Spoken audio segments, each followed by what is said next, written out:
All right, I'm actually doing this. I thought about it.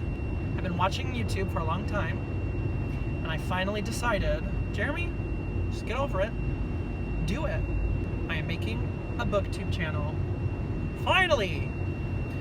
All right, so I am currently on my way to Oakland and Berkeley, California, to visit some bookstores, some of my favorite bookstores, because it is my day off. I have never had a Saturday off. It has been a very long time that I don't have to work, so I decided to make the most of it and go spend some money. Woo! I will be reporting back. I will do a book haul and let you all know what I got. I'm so excited to be on BookTube. Yeah.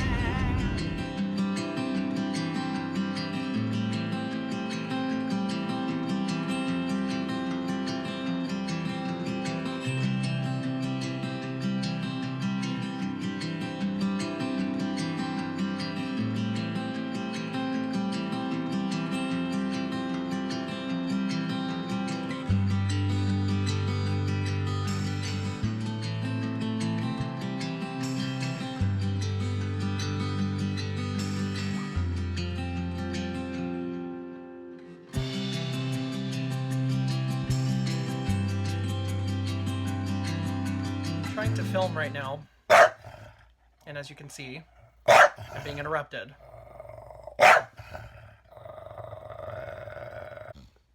This is Fiona. That's you. I think she sees herself. Will you let me film now? Will you let me film now? I think she will. Okay, so I am back. It's been a full week since I went on my little book excursion around the Bay Area. I went to Oakland and Berkeley, and I got a lot of books. And I will show you them now. So the first book I picked up was Wait by Jeanette Winterson. I am a huge Jeanette Winterson fan. I have read a couple of her books, and I have a lot to read of hers. And I could never find this at a bookstore until last weekend. So it is the retelling of the myth of Atlas. So I am very excited. I've heard really wonderful things from various people that I follow on YouTube. So I'm very excited to start this one. Yay! Okay, the next book I found was another book that I can never find anywhere else. It is We Need New Names by Novilad Puluwayo. I'm not sure exactly what this is about. I think it has to do with a 10-year-old girl from Zimbabwe having to move to America and sort of how she deals with assimilating there. So I hear it's really good. It was a finalist for the Man Booker Prize, so I'm very excited to find this. Yeah! Okay, the last book I got is insane that they had this. I always freak out when I find UK editions of books. So this is Fates and Furies by Lauren Groff. I could not believe that they had this gorgeous copy. Let me look at this thing. It's just amazing. I think this is so much prettier than the American version.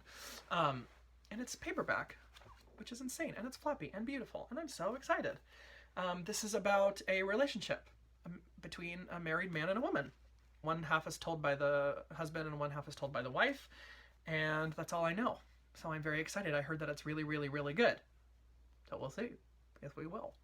So the next bookstore I went to was in Oakland, California, and it was just gorgeous. It was called Pegasus Books. Sorry, it was called Pegasus Bookstore. And it was just gorgeous. And I want to work there. Okay? So the first book I picked up is The Day of the, what do you call this book? The Day of the Triffids. Triffids? Triffids? John Wyndham. The Day of the Triffids. So I think this is about a bunch of plants that come to life and maybe eat people. Yeah. Anyway, I'm excited for this one. Next I got A Darker Shade of Magic by V.E. Schwab. Now I know this is about 3 or 4 different kind of Londons in different universes. And a traveler that can go between the different Londons, and he smuggles something. It's about a token, and there's magic and stuff that happens. It's supposed to be really good, and I'm so excited. I found a short story collection by Kelly Link called Magic for Beginners. Now, I have a confession to make. I read the beginning of Kelly Link's latest collection that I can't remember. What is it called? I'll put the title somewhere over here. Anyway, I didn't like it. But I think that was because I was not used to magical realism. It was a long time ago, like when it first came out. So I'm going to give her another try with, I think this might be one of her first collections. I'm not sure. Short stories I love, and I love magical realism now, so I probably will really like this. It sounds great and intriguing. I love this. These stories of the real world made beautifully unreal, of transformation, love, zombies, and brothers fired from cannons. Sounds fabulous. And the last book I got from Pegasus Books was another Amy Bender. I love Amy Bender. I read The Particular Sadness of Lemon Cake and Willful Creatures, which is a short story collection. And this is another short story collection of hers called The Color Master. I just adore her writing. I think she's phenomenal. She writes such beautiful sentences about such absurd, crazy things, and it just blows my mind. So I'm so excited to read this. A traumatic event unfolds when a girl with hair the color of golden wheat appears in an apple orchard. A woman plays out a fantasy with her husband and finds she cannot go back to her old sex life. An ugly woman marries an ogre and struggles to decide if she should stay with him after he mistakenly eats their children. And two sisters travel deep into Malaysia, where one learns the art of mending tigers who have been ripped to shreds. Yeah. So the last bookstore I went to in Oakland was called Diesel, and it was just insane. That place is amazing. They have these incredible books that are like in amazing condition for so cheap. I wanted to cry. Okay. The first book I got there was a new collection of Shirley Jackson's short stories called Let Me Tell You. Yes, that's what it's called. Let Me Tell You. And I love Shirley Jackson. I've only read a couple of her short stories, and this was sitting there on the shelf for $4. I had to get it. So it's just a bunch of her short stories that are new, previously uncollected stories and essays. Great. Love it. Okay. So I'm adding to my David Mitchell collection with The Bone Clocks. I own 3 of his books, and I have yet to read them. I really want to start his books. Mercedes at Mercy's Bookish Musings raves about him, so I really, really want to start reading him. I just have not found the right time. And I really want to start with, I'm looking at my bookshelves right now. There it is, Cloud Atlas. So I just added to my David Mitchell collection because it was there, and it's a really cool cover, and it was super cheap. So maybe it'll force me to start reading his books. This next book, I don't know where I found or where I heard about it, but I know it was on my list, and I found it there. I thought I had to get it. This is American Rhapsody, Writers, Musicians, Movie Stars, and One Great Building. It says, American Rhapsody presents the kaleidoscope story of the creation of a culture. Here is a series of deeply involving portraits of American artists and innovators who helped to shape the country in the modern age. So it has chapters that are titled Cries and Whispers about Edith Wharton. For Love and Money is about F. Scott Fitzgerald. Then we have one about the Chrysler Building, Katharine Hepburn, James Baldwin, Nina Simone, Orson Welles, and Laurence Olivier. I mean, this is some awesome stuff, so I can't wait to read about this. And come on, look at that color. Awesome! Sweet!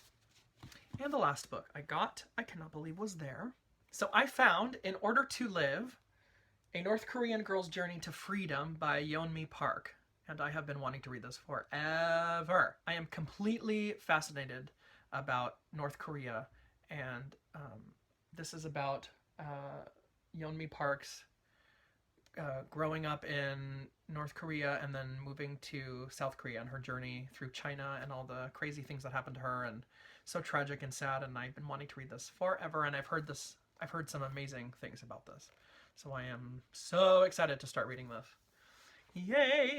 So the last place I went was Alameda, California. I went to visit my brother and his girlfriend, and we had a great time. And there is a small, it's called Rocket Reuse. It's the small, like used, what is that?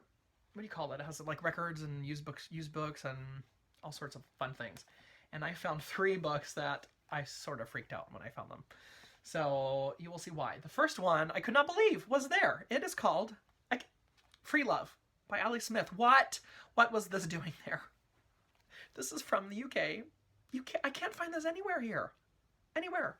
I want to collect all of Ali Smith's short story collections. I'm obsessed with her. She's phenomenal. And they had this there. What? How? And it was $5. Yeah, I'm still freaking out about this. Miss Jen Campbell over at Jen V. Campbell really got me going about Ali Smith, and I just love her. So I'm so excited to read this. And then, speaking of Jen Campbell, she also talked about this other book called Antarctica by Claire Keegan. And apparently this is supposed to be amazing. This is another short story collection. And with this awesome cover that looks like straight out of a 90s music video. So it's just supposed to be, let's see, what does it say? In Antarctica, a married woman travels out of town to see what it's like to sleep with a man other than her husband. Love in the Tall Grass takes Cordelia down a coastal road on the last day of the 20th century to keep a date with her lover that has been 9 years in the waiting. Stay Close to the Water's Edge tells of a young Harvard student who was pitilessly humiliated by his homophobic stepfather on his birthday. Yes, please. This sounds great. I can't wait to read it. The last book I found, I almost peed my pants when I saw, because I'm collecting these editions of Sarah Waters' books. So this is The Little Stranger by Sarah Waters, and I have two other books in this style. This is from Virago, from the UK again, and I can never find these. I always find the American versions everywhere. I can never find these. Oh my gosh. So I saw Sophie's review of this, and she didn't like it very much. She liked it, but she had some qualms, which is fine. But I still want to read this so badly, because I love Sarah Waters. I will link Sophie's video down below. So the next day, on Sunday, I took a trip to Sacramento with a wonderful friend of mine, and we went to one of my favorite bookstores. And I picked up 3 awesome books, so I would like to show them to you. So the first book I picked up was The Sense of an Ending by Julian Barnes. This won the Man Booker Prize a couple years back, and I've heard lots of wonderful people talk about it. I'm not so sure what it's about, but it does say that it begs to be read in a single sitting. So I will read this in a single sitting, and I will tell you what I think of it. I'm very excited. The next book I found, I adore this author, and this is her newest book, and I will just show it to you now because I can't contain my excitement. It is The Book of Harlan by Bernice L. McFadden. This is her newest novel. It's about a jazz musician from Georgia that goes to Manhattan and then ends up in Nazi Germany, and how he deals with being in a concentration camp. And come on, yes, please. I want to read this very, very, very soon. I love you, Bernice L. McFadden. Mwah! And the last book was The Roundhouse by Louise Edrich. This is about a woman being attacked in North Dakota, and about her son. I think it's told from the son's perspective. I've heard amazing things about it from Book Riot. Yeah, I'm so excited. So that's it. Gosh, I really didn't tell you what these books were about, did I? Well, this is my first video, so I will learn. Yes, I will. I hope you enjoyed. I will list all the books that I got down below in the description, along with all of my social media extravaganzas. And if you are new, please subscribe to my channel and like it. And I hope that you will watch more of me. And yeah. I think the next video I will do is the newbie booktuber tag, which will be awesome. And then I will do sort of a what I'm currently reading video and talk about the books that I'm reading. So I will give you more input than some random books that I haven't read yet. So yeah, thank you so much for watching, and we'll see you next time.